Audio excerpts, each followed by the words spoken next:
मनवीर विगजी र धादिङ जिल्लाका इन्चार्जज्यू, कलाकारका संयोजक केन्द्रीय अध्यक्षज्यू एवं तपाईँ पत्रकार साथीहरू उपस्थित सम्पूर्ण नेपाल कम्युनिस्ट पार्टी प्रति तपाईँ विचारमा आस्थामा तपाईँ सहमत असहमतको लागि जुन बुझ्न आउनुभएको सम्पूर्ण साथीहरूलाई स्वीकार्नुहोस्। नेपाल कम्युनिस्ट पार्टीको सलाम नमस्ते। नेपाल कम्युनिस्ट पार्टीको जुन आजको यो भेला गराएको एक महत्त्वपूर्ण व्यक्तिको चाहिँ परिवार एक्कासी बिरामी हुन गएर उहाँको चाहिँ मिसेस हस्पिटलाइज हुने अवस्थामा चाहिँ एम्बुलेन्समा लगिरहेछ। पूर्ण तामाङको मिसेस, उहाँको पूर्ण तामाङको परिवारलाई स्वास्थ्य लाभको कामना गर्दछु नेपाल कम्युनिस्ट पार्टीको तर्फबाट धन्यवाद व्यक्त गर्दछु। र अर्को कुरो मैले तपाईँहरूलाई भन्नै पर्छ, यो हामी त्यो देशको नागरिक हो जुन देशमा हाम्रो देश चलाउने मन्त्रालयहरूमा विदेशीहरू चाहिँ बार्दलीमा मन्त्रालयमा नाचिरहेको देशको हामी नागरिक हो। एक प्लेट मासु भात खाना र चामलको भात खानालाई दसैँ आउनुपर्छ, एउटा कपडा फेर्नलाई दसैँ आउनुपर्छ, त्यो देशको नागरिक हो हामी। त्यस कारणले सबै साथीहरूलाई म के भन्न चाहन्छु भने परिवर्तन गर्नलाई राजनीतिक दलभन्दा बाहेक अरू चाहिँ भ्रम रहेछ भन्ने कुरो मैले बुझेको छु र तपाईँहरूको बुझाइमा पनि तपाईँहरूले बुझ्नु पर्ने। मैले आफ्नो राजनीतिक फिल्डमा लाग्दै गर्दाखेरि नेपाली काङ्ग्रेसमा मलाई सबै चिजको व्यवस्था थियो, मलाई केही चिजको कमी थिएन। अहिले पनि पार्टी बनाइसकेपछि पनि नेपाली काङ्ग्रेसका साथीहरूले, केन्द्रीय साथीहरूले, केन्द्रीय नेताहरूले चाहिँ मलाई फोन गर्न छोडेको छैन। मानवजी तपाईँले जे गर्नुभयो गल्ती गर्नुभयो, तपाईँ फर्केर आउनुहोस्, तपाईँले के गर्नुभएको यस्तो हामी सुन्न पनि सक्दैनौँ भन्नुभयो। तर मैले किन गरिरहेको छु भन्दाखेरि मैले नेपाली काङ्ग्रेसमा बस्दै गरेर मेरो देश परिवर्तन गर्न सक्दैन। मैले अघि भनिहालेँ तपाईँलाई, दसैँ आउनलाई एक साथ मासु भात खानलाई दसैँ आउनुपर्छ, एउटा कपडा फेर्नलाई दसैँ आउनुपर्छ, त्यो देशको नागरिक हो हामी। र हाम्रो देश चलाउने मन्त्रालयको प्रधानमन्त्रीको वार्तालीमा चाहिँ विदेशीहरू नाचिरहेको त्यो देशको नागरिक हो हामी। यो सबै चिज परिवर्तन गर्नलाई के त भन्दाखेरि म नेपाली काङ्ग्रेसमा बस्दै गर्दाखेरि मैले यो परिवर्तन गर्न सक्दैन। त्यस कारणले यो समयको माग हो, यो नेपाली समाजको माग हो, नेपाली समाजको माग हो, नेपाली जनताको माग हो। नेपाली जनताले नयाँ नेतृत्वको आवश्यकताको महसुस गरेछ, देशले नयाँ नेतृत्व खोजिरहेछ। तर त्यो नयाँ नेतृत्व दिनलाई हामी जन्मेको साथीहरू, कतिपय साथीहरूले बुझेको हुनसक्छ, कतिपय साथीहरूले नबुझेको हुनसक्छ। राजनीति गर्दै गर्दाखेरि म तपाईँहरूलाई पनि भन्छु, तपाईँले राजनीतिक दलको नेताको झोला बोकेर हिँड्दैन, आवश्यकता पर्यो भने बोक्ने पनि हो, तर तपाईँले आफ्नो झोला पनि बोकाउनुपर्छ। तर त्यो झोला बोक्ने कहाँनिर सम्भव छ भन्दाखेरि तपाईँ नेपाल कम्युनिस्ट पार्टी माओवादीमा लाग्नुहोस्, नेपाल कम्युनिस्ट पार्टी एमालेमा लाग्नुहोस्, नेपाली काङ्ग्रेसमा लाग्नुहोस्, लगायतका 170वटा दल दर्ता छ नेपालमा हाम्रो दल सहित गरेर आजको दिनसम्म। ती 170वटा दलको तपाईँले झोला बोक्दै गर्दाखेरि तपाईँले चाहेको समाज तपाईँले निर्माण गर्न सक्ने अवस्था छैन। हाम्रो डिबेट त्यहाँनिर हो, जतिखेर चाहिँ यो चाहिँ उमेरको हकबन्दीको हिसाब हामीले उठाउन सक्दैनौँ तबसम्म के त भन्दाखेरि ती नेताहरूको अनुहार हेरेर ती नेताहरूले जसले चाहिँ 4 पटक 5 पटक, जसले चाहिँ 50औं वर्ष 20 वर्ष चाहिँ राज्य संस्था चाहिँ कब्जा गरेर बसिरहेको छ, ती अनुहारहरूबाट हामीले परिवर्तनको हामी आश गर्न सक्दैनौँ। देखिसकेका छौँ, आज प्रधानमन्त्री भएको मान्छे 4-5 पटक प्रधानमन्त्री भइसक्यो र एमालेको अध्यक्षको हेरौँ उहाँ पनि कतिचोटि भइसक्यो, माओवादीको हेरौँ। भनेपछि जनताले के पायो? नेपाली जनता, नेपाल कम्युनिस्ट पार्टी माओवादीले, म अरूको उदाहरण दिन्न, आज नेपाल कम्युनिस्ट पार्टी समाजवादीको हाम्रो संयोजकको नै उदाहरण दिन्छु। 30 वर्ष राजनीति गर्नुभयो, 30 वर्षसम्म उहाँले मान्छे पनि मार्नुभयो, बन्दुक बोक्नुभयो, तर त्यो बन्दुकबाट परिवर्तन केही पनि भएन। त्यो बन्दुकबाट परिवर्तन के भयो भन्दाखेरि जो नेताको नजिक रहेको मान्छेहरू तिनीहरूको जीवनशैली परिवर्तन भयो। आम नेपाली जनताले केही पनि परिवर्तन पाएको छैन। तपाईँ हामीले मैले यो कुरा गर्दै गर्दाखेरि यो रसुवाको बाटो आज मैले उदाहरणको रूपमा लिएछु। आमा छिरिङ गाउँपालिकाबाट यो कार्यक्रममा उपस्थित हुनलाई साथीहरू गाडी रिजर्भ गरेर आउँदै थियो। त्यहाँ बाटो बिग्रेको छ, बीच बाटोमा चाहिँ गाडी ट्रक बिग्रेर बाटो ब्लक भएको अवस्था छ र त्यो गाडी फर्केर माथिल्लो बाटो घुमेर आउन सक्ने अवस्था छैन। ताकि के त भन्दाखेरि राज्य सत्ताले रसुवाप्रति हेर्ने दृष्टिकोण फरक छ। यो आज पार्टी कमिटी जुन रसुवा जिल्ला कमिटी गठन हुन्छ, यो कमिटीलाई मैले फेसबुक सञ्जालमा लेखेको थियो।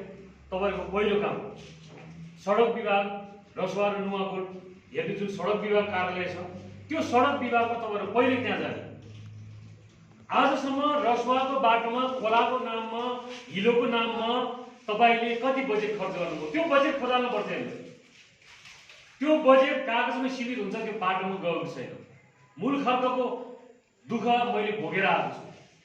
4-5 चोटि म आफै मूल खर्चमा सुतेर पनि बसिरहेको छु। त्यो बाटो पहिरो लड्दै गर्दाखेरि म मुनिबाट हिँड्दै गरेको मैले आफूले अनुभव गरेको छु। यस्तै के त भन्दाखेरि आज यो जिपजिबेको पारिपट्टिको साथीहरू पनि के त आउँदै गर्दाखेरि उहाँहरू हिँडेर आउनु परेको अवस्था छ। यही छिमेकी देशमा हेर्नुहोस् तपाईँ 25 किलोमिटरसम्म लामो सुरुङ मार्ग छ।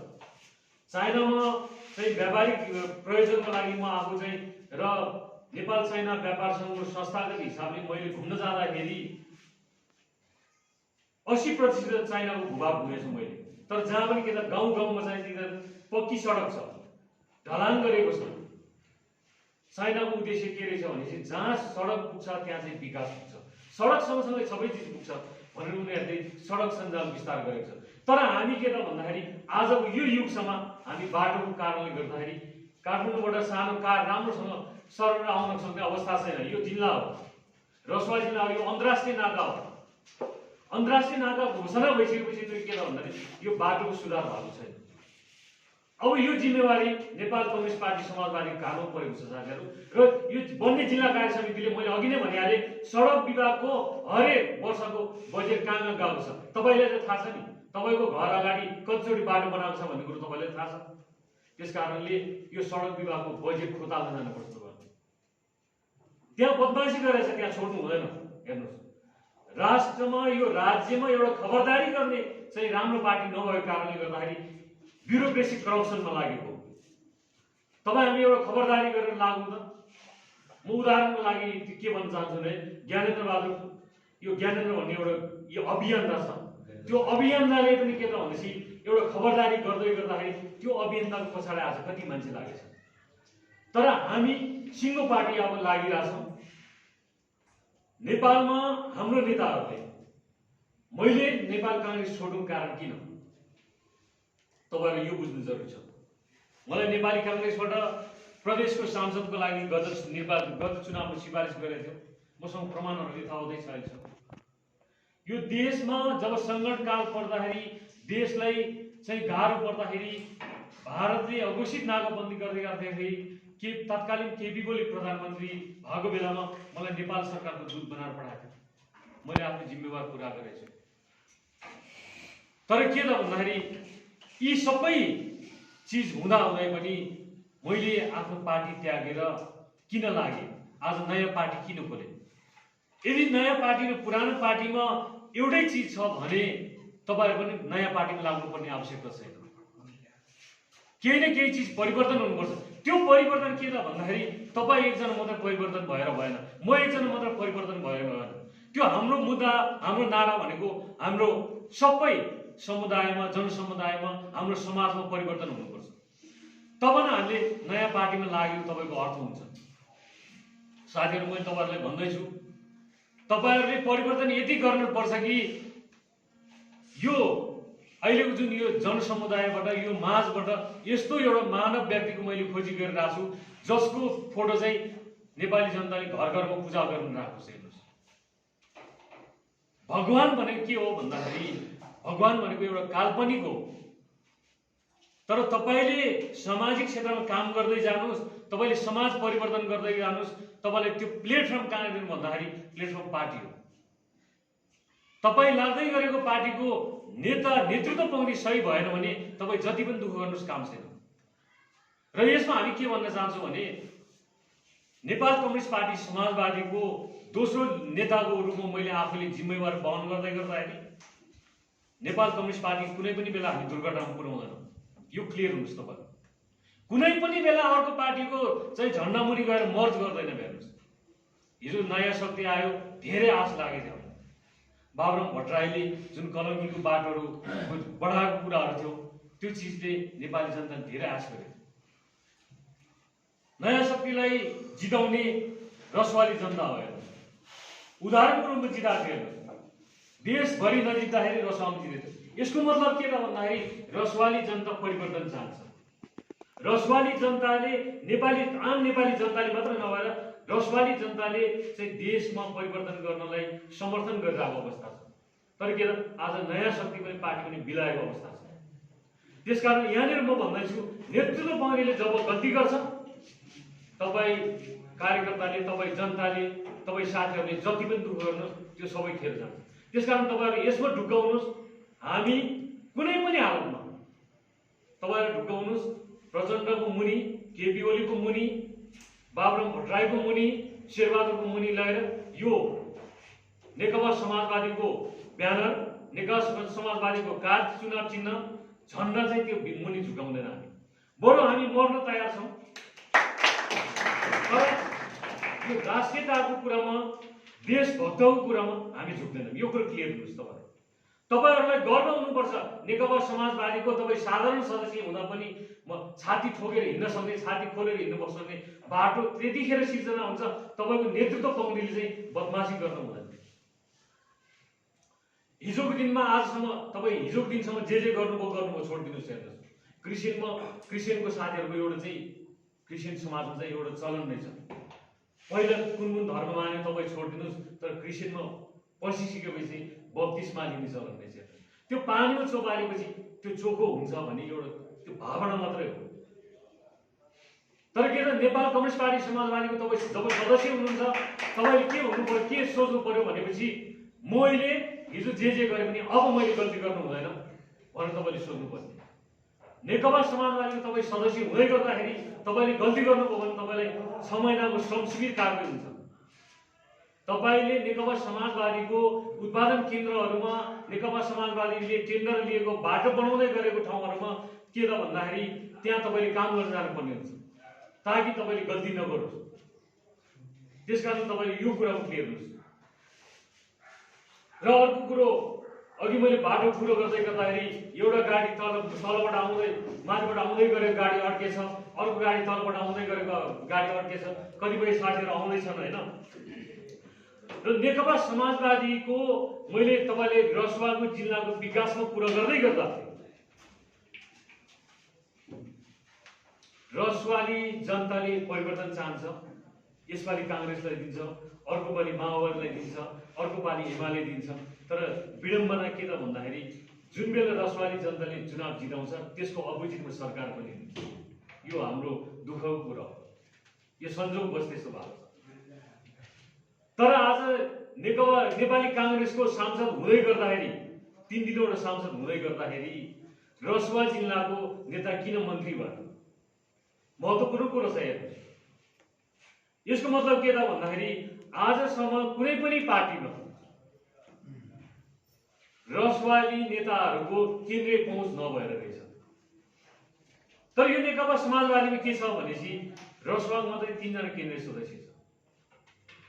कलाकार संयोजकको केन्द्रीय अध्यक्ष छ। तपाईँहरू यसमा क्लियर हुनुहोस्।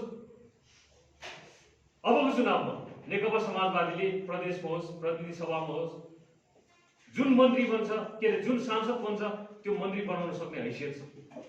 रसुवाली जनताको त्यहाँनिरसम्म पहुँच छ। किनभने देशभरिको साथीहरूले त्यो किसिमको विश्वास गरेको छ।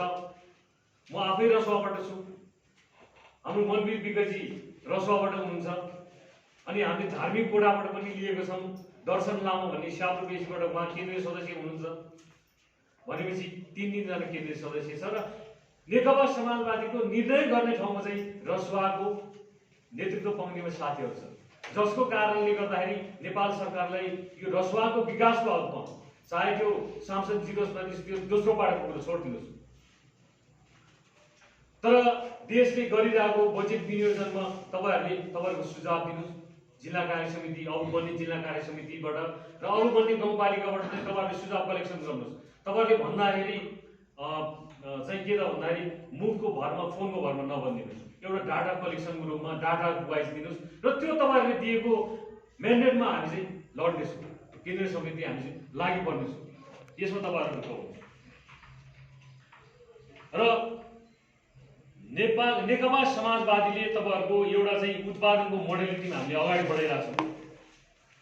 अघि जस्तो एकजना भाइले सोधिहाल्यो, अहिले हामी यो कार्यक्रम चाहिँ अब केन्द्रीय अध्यक्ष बोलिसकेपछि हामी फ्लोर ओपन गर्छौँ।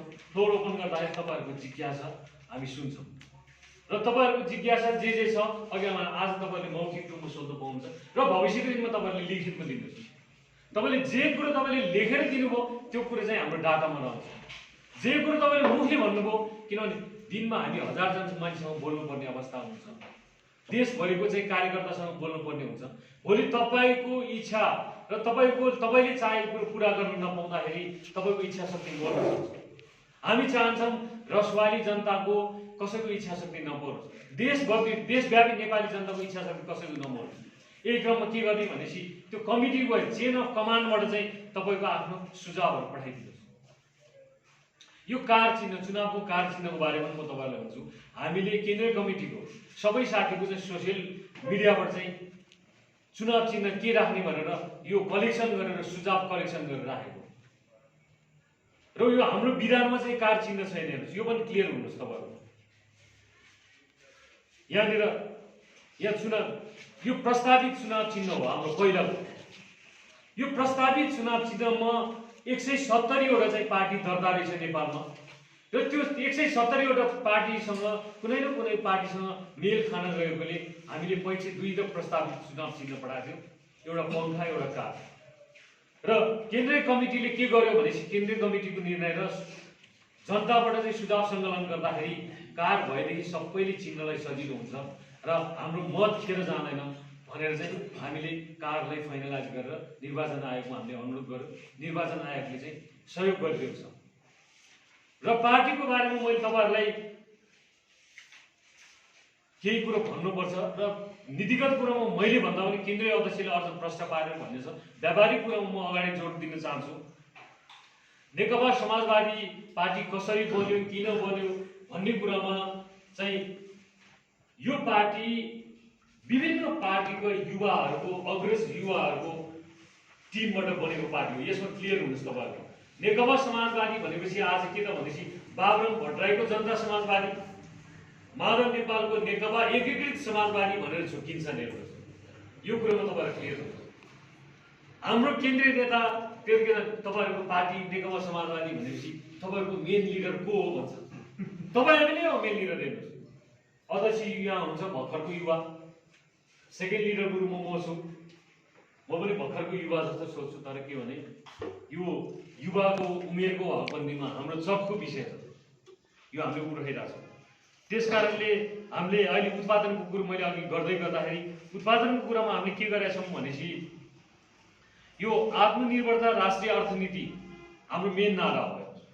हामीले जब यो नारालाई चाहिँ अगाडि सार्दै गयो, यही नारा चाहिँ के त भनेपछि आज अरू पार्टीका नेताहरूले पनि सार्नको अवस्था छ। यो आत्मनिर्भरता राष्ट्रिय अर्थनीति कसरी सम्भव छ? समाजवाद भनेपछि पार्टीको नाम के त समाजवादी किन राख्यो भनेपछि समाजवाद भनेको समाजमा भएको सबैको चाहिँ इक्वालिटी हुनुपर्छ भन्ने कुरो।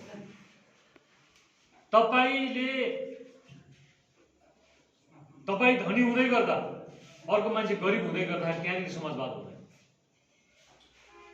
धनी मान्छेहरूको चाहिँ खोसेर गरिबलाई दिन्छ, त्यो पनि समाजवाद होइन।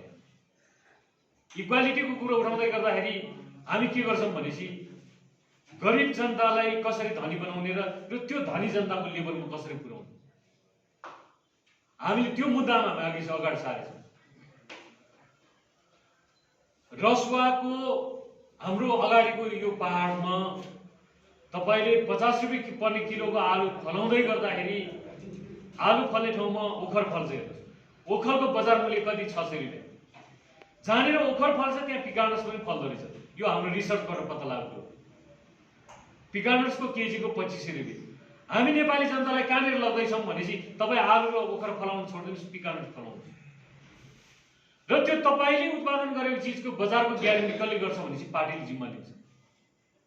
काभ्रेमा सङ्गठन निर्माण गर्दा जिल्ला कार्य समिति गठन गर्न जाँदाखेरि मैले एकजना भाइलाई भेटेँ। हेर्नुहोस्, उसले विदेशमा बसेर के त भनेपछि फुलको बगैँचामा फुल उत्पादन केन्द्रमा काम गरिरहेको र उसले जे जान्यो उसले त्यही गर्यो। नेपालमा आएर फुल उत्पादन गर्यो र उसको फुल बजारीकरण चाहिँ के त भन्दाखेरि अरू ठाउँको फुलको बजारले र विदेशबाट आएको फुलको बजारले उसले चाहिँ बजार लिन्छ।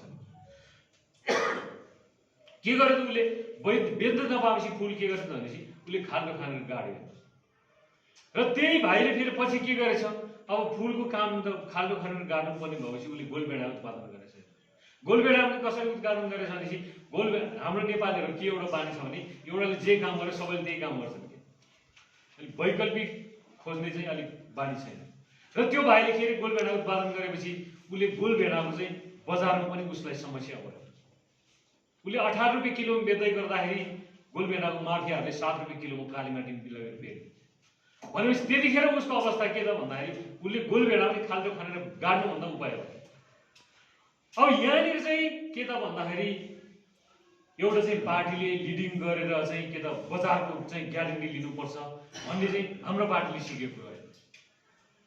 त्यस कारणले हामी के गर्दैछौँ भनेपछि रसुवा जिल्लामा उत्पादन भएको चिज रसुवा जिल्लाले खपत पुग्छ भने रसुवामै खपत गर्नु र यहाँ बढी भएको चिज चाहिँ उत्पादन गरेर बढी भएको चिज चाहिँ बाहिर निकासी गर्ने र रसुवाली जनताले उत्पादन गरेको चिज चाहिँ यहाँ कुहिनु पर्ने अवस्था छ भने तपाईँ पार्टीमा लागेको तपाईँ सेनाहरू पार्टीको जुन नेकपा समाजवादी भनेर तपाईँको आत्मसात गरेर हिँड्नु भएको छ, तपाईँहरूले आन्दोलन गर्ने उत्पादन कमिटीले आन्दोलन गर्दै हेर्नुहोस्। हामीले के गरेछौँ भनेपछि पार्टीको हामीले के त भन्दाखेरि हामीलाई धेरै नेताको आवश्यकता छैन। अहिले के त भन्दैछि पार्टी गठन गर्न साथीहरू के त तछाड मछाड गरेर चाहिँ मानौ न यहाँ त मैले त्यति देखेन। अझ त्यहाँ चाहिँ इन्चार्ज को बस्ने चाहिँ पार्टीको सचिव को बस्ने को सदस्य को बस्ने भातृ सङ्गठनको नेतृत्व को बस्ने भनेर त्यतातिर मात्रै ध्यान दिन्छ। तर यो पार्टी बिल्कुलै फरक छ अरू पार्टीभन्दा। हामीले रिपोर्ट गर्दाखेरि अरू पार्टीले रिपोर्ट गर्दाखेरि के गर्छ भनेपछि आज कतिजना मान्छे प्रवेश गरायो, आज तपाईँको चाहिँ पार्टीको कार्यक्रम के थियो, आमसभा कति गर्यो, हामीलाई आमसभा गरेर ठुलो ठुलो जनसभा गरेर चाहिँ ठुल्ठुलो भाषण गर्नु छैन। हामीले कामसँग सम्बन्ध सबै जनतालाई उत्पादनमा जोड्ने हो। हाम्रो पार्टीको रिपोर्ट के त भन्दाखेरि जिल्ला इन्चार्जले रिपोर्ट दिँदाखेरि चाहिँ के त भनेपछि आज चाहिँ हामीले एउटा चाहिँ यतिवटा चाहिँ फर्मको चाहिँ डिजाइन गरेका छ, यतिवटा चाहिँ फर्म सुरु गरेका छ, यतिवटा चाहिँ उत्पादन गरेका छ। हामी त्यो रिपोर्ट चाहेको छ। यहाँनिर हामीले डाटा हेर्दाखेरि अरूको के कुरो छोडिदिउँ, गोलबेडा मात्र 2 अर्बको चाहिँ पैठारी हुन्छ, निकासी 0 छैन। नेपालमा निकासी गर्ने, नेपालबाट भारतमा निकासी गर्ने बन्दकोपी मात्रै छ खानेकुरामा, अरू सबै पैठारी गर्छ। त्यो बन्दकोपी पनि किन निकासी गरेर रहेछ भन्दाखेरि तस्करीहरूको सञ्जालले बन्दकोपी फलाउँदै गर्दाखेरि त्यहाँ गाजा राख्ने रहेछ र बन्दकोपी त यस्तो बन्द गरिदिन्छ नि त। त्यसपछि त्यो बन्दकोपीभित्र चाहिँ गाँजा निकासी गर्नलाई त्यो विदेशीले त्यो स्वार्थको लागि चाहिँ बन्दकोपी मात्र निकासी खोलाएको रहेछ। यहाँनिर हामीले लड्न सक्यो पार्टीले। यदि विदेशबाट सबै चिज आउँछ भने नेपालबाट सबै चिज किन नपठाउनु। म नेपाल चीन तेल व्यापारसँग अध्यक्ष हुँदै गर्दा हेर्नुहोस् है, 8030 वटा वस्तु चाहिँ नेपालबाट निकासी गर्नलाई चाहिँ कस्टम नलाग्ने भनेर सम्झौता छ। तर त्यहाँनिर डिजिट कोडको समस्या छ। उता चाइनाको डिजिट कोड र नेपालको उताको 8 अङ्क यताको 6 अङ्क र त्यो डिजिट कोडको समस्याले गर्दाखेरि के त निकासी चाहिँ गर्न नसक्ने अवस्था छ। यो चिजमा लड्दै गयो हेर्नुहोस्, लड्दै गयो, डिजिट कोडको समस्या समाधान भयो। त्यसपछि अर्को समस्या के आयो भनेपछि नेपालको क्वारेन्टाइनै छैन। हेर्नुहोस् नेपालको क्वारेन्टाइन के त भन्दाखेरि ल्याब नभइकन मिसिन नभइकन क्वारेन्टाइनको नाममा क्वारेन्टाइनको एउटा लेटर प्याड र हाकिमको साइन भन्दा केही पनि हुँदैन। त्यो नेपालबाट निकासी गर्ने चिजमा त्यहाँ किरा परोस् कुहियोस् सडोस् त्यो मतलब छैन। अनि विदेशीले कसरी विश्वास गर्ने। अब पार्टीले त्यहाँनिर प्रहार गर्नुपर्ने छ। हेर्नुहोस् तर यो प्रहार गर्नलाई के त भन्दाखेरि रसुवाको समस्या त रसुवाको पार्टीले गर्नु, रसुवाको समस्या त रसुवाको पार्टीले देखाउनु पर्यो नि त। आज देशभरिको रूपमा चाहिँ हामीले नेतृत्व लिँदै गर्दाखेरि सबै जिल्लाको समस्या, आफ्नै जिल्लाको समस्या आफूले पेश गर्नु। यो केरमको समस्याको कुरो गर्दैछु मैले। जब चाहिँ हामीले निकासी गर्न सक्छौँ, मित्र राष्ट्र चीन, मित्र राष्ट्र भारत, यत्रो ठुलो ठुलो देशको हामी बिचमा छौँ, हाम्रो उत्पादन जब निकासी गर्छौँ हामीले भने त्यहाँ प्याज चाइनाबाट आउँछ, लसुन चाइनाबाट आउँछ, स्याउ लसुनबाट आउँछ, मुस्ताङको स्याउ खोल्यो त नेपालमा नहुँदा होइन रहेछ। भनेपछि त्यहाँ हामीले सामान ल्याएर जुन पैसा पठाइरहेछौँ त्यो सामान चाहिँ हामीले उल्टो पठाएर अथवा पहिलो हाम्रो काम के त भन्दाखेरि हामीलाई आवश्यकता पर्ने चिज हामी उत्पादन गरौँ न त। सम्भव यहाँनिर छ। हामीले ठुलो ठुलो कल कारखाना खोल्न सक्दैनौँ भनौँ, यहाँ आर्थिकको समस्याको कुरा आउँछ। तर हामीसँग भएको बारी, हामीसँग भएको मेहनत, विदेशीले एउटा प्रवृत्ति मात्रै हामीलाई सहयोग गर्दै भन्दा हामी त्यो उत्पादन त गर्न सक्छौँ। नेपाल कम्युनिस्ट पार्टी समाजवादीको विदेश विभाग प्रमुख पनि म आफै सम्हालिरहेको छु। र मैले विदेशीहरूलाई के भनेछु भने आज मैले तपाईँहरूलाई भने मैले कुनै पनि पार्टीमा म र मसँगैको केन्द्रीय कमिटीले कुनै पनि पार्टीको झन्डा मुनि यो झन्डा लगेर झुक्याउँदैन। हेर्नुहोस्, तपाईँहरू यसो क्लियर हुनुहोस्। गर्वसाथ तपाईँले नेकपा समाजवादीको तपाईँ जुन दिनदेखि सदस्य हुनुहुन्छ तपाईँ गर्वसाथ भनेर हिँड्न सक्नुहुन्छ। हामी मर्छौँ तर त्यो गर्दैनौँ। र विदेशीहरूसँगको चाहिँ सम्बन्ध के त भन्दाखेरि हाम्रो विदेशी सम्बन्ध पञ्चशीलको आधारमा चाहिँ हामी सम्बन्ध विस्तार गर्छौँ। र कुनै पनि विदेशीको स्वार्थको लागि हामीले जब पार्टी बनाएपछि त ब्रिफ केसहरू बोकेर त आउँदो रहेछ नि त। कोहीले जातीय नारा उठाउनुहोस्, कोहीले धार्मिक नारा उठाउनुहोस् भन्छ। हामीलाई धर्मनिरपेक्ष हामी बुद्धिस्ट जिन्दाबाद, हामी के अरे हिन्दू जिन्दाबाद भनेर हामी हिँड्न सक्दैनौँ। किन? हाम्रो देशमा बुद्धिस्ट पनि छ, हिन्दू पनि छ, क्रिस्चियन पनि छ। हामी जातिको हिसाबमा आफूले इच्छा लागेको जातिको धर्ममा र आफूले इच्छा लागेको धर्म मान्नुपर्छ। र जात भनेको के त भन्दाखेरि जसले भयो मैले भने नि एउटा महामानव चाहिँ हामी खोज्दैछौँ। त्यो महामानव जन्माउनु चाहिँ यो नेपाल कम्युनिस्ट समाजवादी जन्माउनु। जात भनेको के त भने पुरुष र महिला मात्रै हो। र जातीय कुरामा जे भइरहेछ, जातीय कुरा उठाएर विदेशीहरूले द्वन्द्व गराउँदैछ नेपालमा। तपाईँको म तपाईँलाई सरस्वती चाहिँ के भन्न चाहन्छु भने मङ्गोल नेसनल अर्गनाइजेसन भनेको साथीहरू उहाँहरूको विरोध गर्न खोजेको होइन। उहाँहरू कतिपय मुद्दा जायज होला, कतिपय मुद्दा नजायज होला, तर के भने क्षेत्री बाहुनलाई चाहिँ काट्ने अभियान भनेर मैले सुनेको कुरा, मैले यो अनलाइनबाट हेरेको। मङ्गोल अर्गनाइजेसन कुनै पनि नेता मैले भेटाएँ, यदि भेट्यो भने म उहाँहरूसँग डिबेट गर्छु। यहाँनिर हामी क्षेत्री बाहुन, तामाङ, दलित, राई, लिम्बू, मगर भनेर हेर्नुहोस्, हाम्रो देश विकास हुँदैन। त्यसले के हुन्छ भन्दाखेरि हामीले द्वन्द्वमा खडा गर्छ। यो देश फस्दै जान्छ। हेर्नुहोस्, माओवादीले 10 वर्ष जनयुद्ध लड्यो, बम बारुद पड्कायो, के त भने जनताले के पायो? अझै हामी द्वन्द्व गर्ने? हामी गर्न सक्दैनौँ। हाम्रै अध्यक्षले विप्लवको टिममा बस्नुभयो, किसान महासङ्घको अध्यक्ष हुनुभयो। उहाँको 12-15 जना साथीहरू शहीद हुनुभयो। ती शहीदको परिवारले के पायो?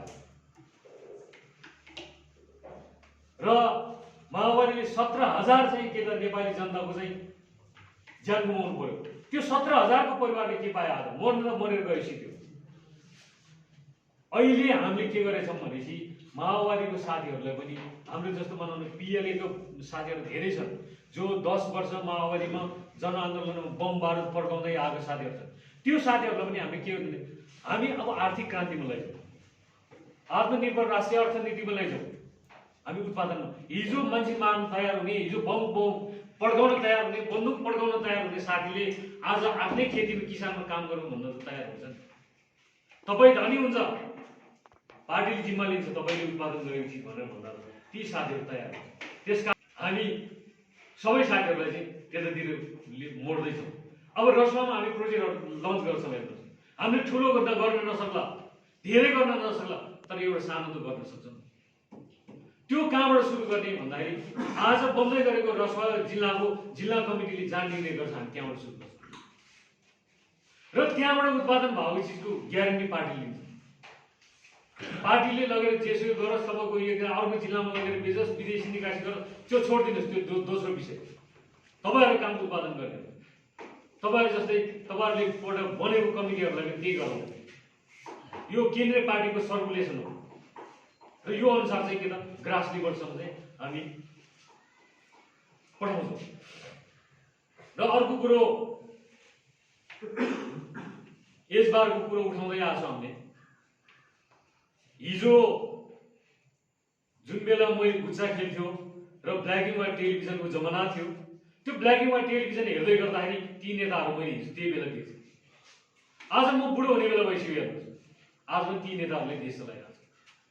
उनीहरू के त भनेपछि देशमा वैकल्पिक शक्ति नभएर एउटा अडान लिन सक्ने, देशभक्ति शक्ति, राष्ट्रियता भाव बोकेको शक्ति नभएर ती नेताहरूले राज गरिरहेको अवस्था। अब त्यो जिम्मेवारी तपाईहरुको काँधमा छ। गाउँ लेभलले चाहिँ गाउँको त्यो लेभलको चाहिँ काम गर्दै आउनु पर्यो, जिल्ला लेभलले जिल्लाको काम गर्दै आउनु पर्यो, प्रदेश लेभलले प्रदेश लेभल काम गर्दै आउनु पर्यो, केन्द्रीय लेभलले केन्द्रीय काम गर्दै आउनु पर्यो। र हामीले यसमा के कुरा उठाउँछौँ भनेपछि 65 वर्षको एजबारको कुरा उठाउँछौँ। हाम्रो केन्द्रीय सदस्य मनवीर विगजीले भन्नुभयो म 5 वर्ष त छ, यहाँ कतिको त्यागी रहेछ भन्ने कुरो तपाईहरुले विचार गर्नुपर्छ। उहाँ 5 वर्ष मात्रै उमेर बाँकी हुँदाखेरि पनि के त उहाँले नेपाल कम्युनिस्ट पार्टी समाजवादीको सिद्धान्तमा उहाँ हिँड्न तयार हुनु। तपाईहरु त युवा हुनुहुन्छ, तपाईहरुको कोहीको 30 वर्ष होला, कोहीको 20 वर्ष होला, कोहीको चाहिँ 25 वर्ष बाँकी होला। म 39 वर्षको, मेरो 26 वर्ष बाँकी। मैले जति राजनीति गर्छु, जति देशको लागि काम गर्छु, म 26 वर्षसम्म गर्छु पार्टीको नेतृत्व लिएर र पार्टीले खटाएको ठाउँमा जिम्मेवारी लिएर काम गर्छु। त्यसपछि मेरो काम सल्लाहकार काम, त्यसपछि मेरो योगदान भनेको पार्टीको लागि म सहयोग गरेर बस्ने गर्छु। म रिटायर भएन, म पछिको साथीहरूले पालो पाउँछ। जबसम्म रिटायरको सिस्टम हुँदैन तबसम्म के त भन्दाखेरि त्यो 80 वर्ष 90 वर्ष त्यो 200 वर्ष यदि बाँच्यो भने त्यो नेताहरूले छोड्नेवाला छैन देश। तपाईको पालो कहिले आउँछ?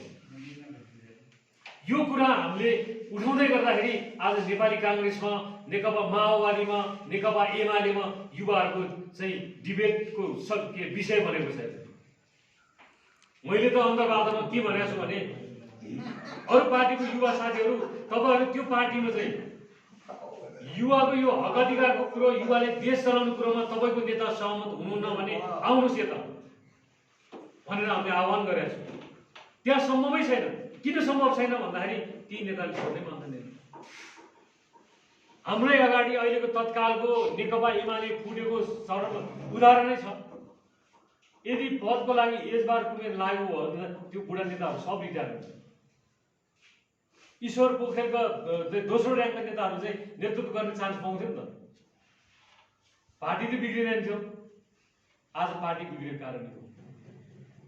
त्यसकारणले हामीले अब तत्काल हामी के गर्छौँ भनेपछि हामी आफ्नो पार्टीभित्र लागू गर्छौँ। जबसम्म हाम्रो पार्टीको हातमा राज्य सत्ता हुँदैन तब हाम्रो आफ्नो पार्टीभित्र लागू गर्न सक्छौँ। यदि तपाईले केही चिज सुधार्नु छ, बनाउनु छ भने सुरुवात आफैबाट गर्नुपर्छ।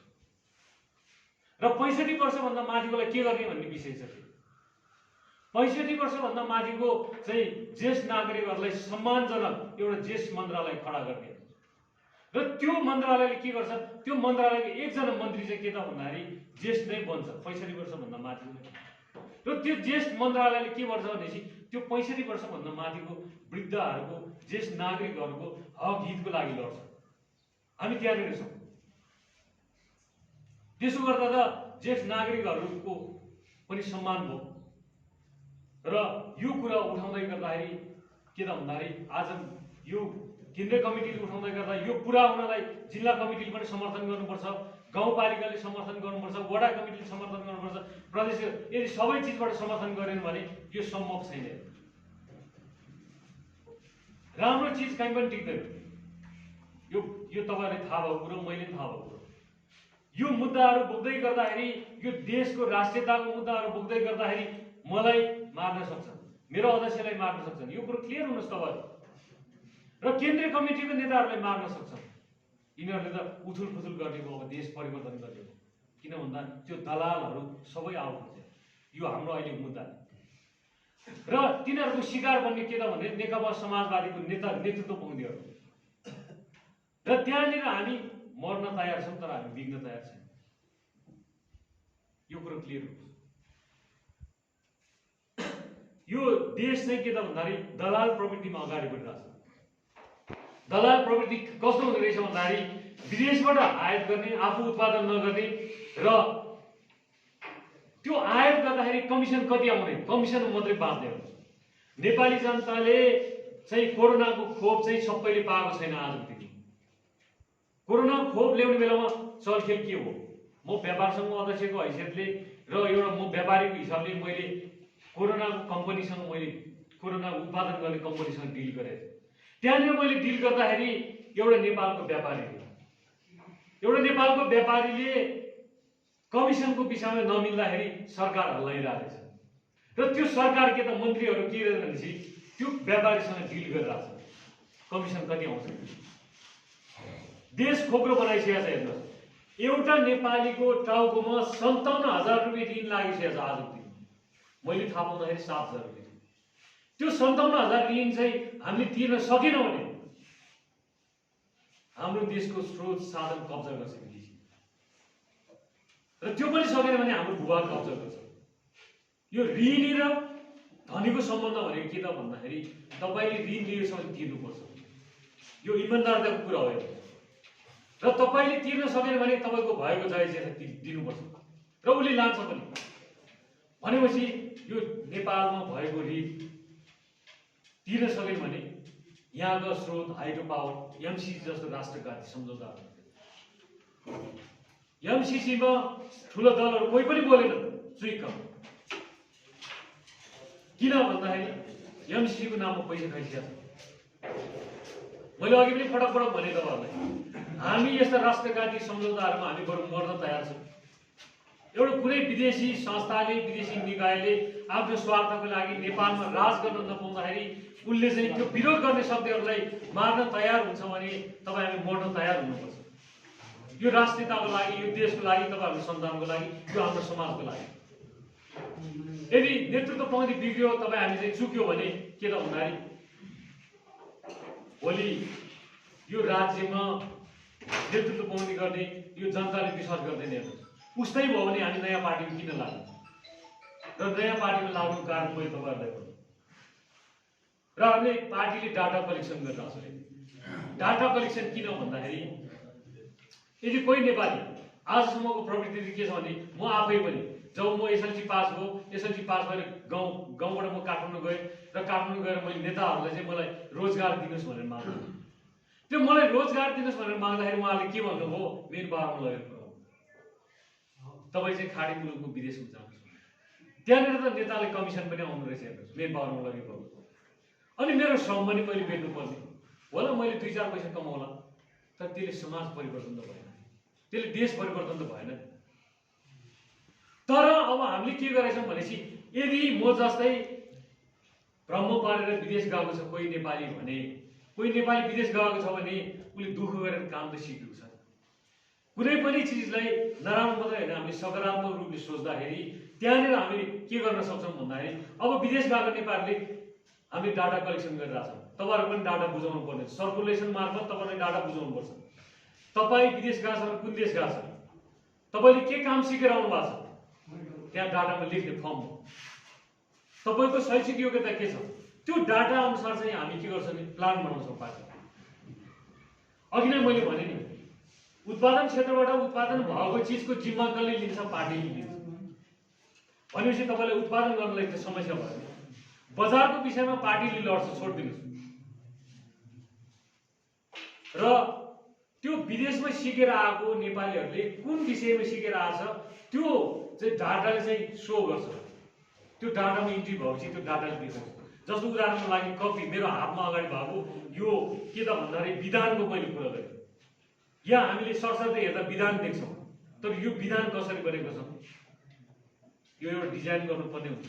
एउटा र मेटेरियल के त भने कपी हुन्छ, र त्यो कपी कटिङ हुनुभन्दा अगाडि के त भन्दाखेरि त्यसको चाहिँ र मेटेरियल केले बन्छ, त्यो र मेटेरियलको प्रवृत्तिहरू हामीले विदेशीसँग सल्लाह गर्दा पनि तपाईँको ब्रिफकेस हामीलाई बुझाउन तयार नहुनुहोस्। तपाईँको स्वार्थको लागि यदि तपाईँ हामीसँग राम्रो सम्बन्ध बनाउन चाहनुहुन्छ, नेपाली जनतासँग राम्रो सम्बन्ध बनाउन चाहनुहुन्छ भने तपाईँ प्रवृत्ति दिनुहोस्, तपाईँहरू प्रवृत्तिमा अगाडि हुनुहुन्छ भनेर हामीले प्रवृत्ति मागेको छ। उसको स्वार्थको लागि हामी जति पैसा लिनुवाला छ। अघि कति साथीहरूले कुरा उठाए नि मैले नेकपा समाजवादीमा लाग्दाखेरि मैले के पाउँछ यहाँ त एउटा फेसन छ यहाँ पार्टीमा लाग्दाखेरि मैले पैसा पाउँछ पाउँदैन मैले चुनावमा भोट हाल्दाखेरि मैले कति पैसा पाउँछ यहाँ रसुवा जिल्लामा चाहिँ राजनीतिक चेतना चाहिँ कमी तर त्यो पैसाको प्रवृत्ति चेतना चाहिँ बढी विकृति छ त्यही कारणले पनि हो हामीले रसुवामा डिबी लामा जस्तो पैसावाला आइजिबीलाई ल्याएर जिताएको नेपाली काङ्ग्रेसले नेकपा एमाले जनार्दन ढकाल जस्तो ठेकदारलाई ल्यायो नेपाली काङ्ग्रेसले फेरि के गर्यो मोहन आचार्य ठेकदारलाई ल्यायो जनार्दन ढकाल र मोहन आचार्य त ठिक छ ल रसुवाको चाहिँ जनता हो तर डिबी लामा त नुहावटको थियो अर्को जिल्लाको कहिले थिएन यस्तै अर्को पार्टीमा के भइरहेछ भनेपछि पैसावाला को छ सुमार्गीको कुरा आउँदैछ अब यहाँ सुन्नुहोस् है यो पैसाको युद्ध हामीले यदि गर्न दिने हो भने जसले चुनावमा लगानी गर्छ उसले उठाउनु पर्छ उसले पनि ऋण लिएर आएको हुन्छ उसले धन सम्पत्ति बेचेर कमाएको के अरे खर्च गरे हुन्छ त्यस कारणले तपाईँ हाम्रो भविष्यमा खेलवाड गरेर चाहिँ चुनावमा पैसा बाँड्ने प्रवृत्ति यो विरुद्धमा लड्नुपर्छ हामीले यस्तो चाहन्छौँ मैले तपाईँहरूलाई भन्दै गएँ राष्ट्रिय लेभलमा मैले राजनीति गर्दै गर्दाखेरि मैले जिल्लामा आएर तपाईँसँग भालाकुसा गरेर मैले राजनीति गर्छु छैन मसँग जो सम्बन्ध हुन्छ र जो यो पार्टीको कमिटीमा जो बस्नुहुन्छ ती साथीहरूलाई बनाउने हो मैले त्यस कारणले मैले जे गर्दैछु तपाईँहरूको लागि गर्दैछु तपाईँहरू यति मात्र मलाई केही कुरो नबुझ्नु छैन अघि हाम्रो कर्पोरेट विभागको प्रमुखले भन्नुभयो उहाँलाई के नबुझ्नु उहाँ रियल इस्टेटबाट घर किन्ने घर बेच्ने घर बनाउने घर बिक्री गर्ने जग्गा किन्ने प्लटिङ गर्ने एउटा व्यक्तित्व हो उहाँले के यो पार्टीमा आएर चाहिँ पैसा कमाउन आएको सर्ट सर्किट गर्दै यस्ता व्यक्तिहरू चाहिँ हामी पार्टीमा चाहिँ पार्टीको चाहिँ जिम्मेवारी हुँदैछ जोसँग पैसा छ उसले लगानी गर्ने अवसर पाओ जोसँग श्रम छ उसले चाहिँ आफ्नो श्रम चाहिँ लगानी गर्ने ठाउँ पाओस् भने हामी यो कन्सेप्टको साथ अगाडि बढेका छौँ र यो तपाईँहरूलाई मैले अघि भने अब तपाईँहरूले के क्वेसन सोध्ने हो तपाईँहरूले नोट गर्दै राख्नुहोस् अध्यक्षज्यूले बोल्नु भएपछि हामी फ्लोर ओपन गर्न लाउँछौँ फ्लोर ओपन गर्दाखेरि तपाईँको जिज्ञासाहरू सोध्नु र तपाईँको जिज्ञासा चाहिँ हामी सुझावको रूपमा लिन्छौँ र पार्टीमा उठेको कुराहरू के कुरा छ हामीले करेक्सन गर्नुपर्ने कुरा छ किनभने हामी जनभावना विरुद्ध कुनै पनि काम गर्दैन मासले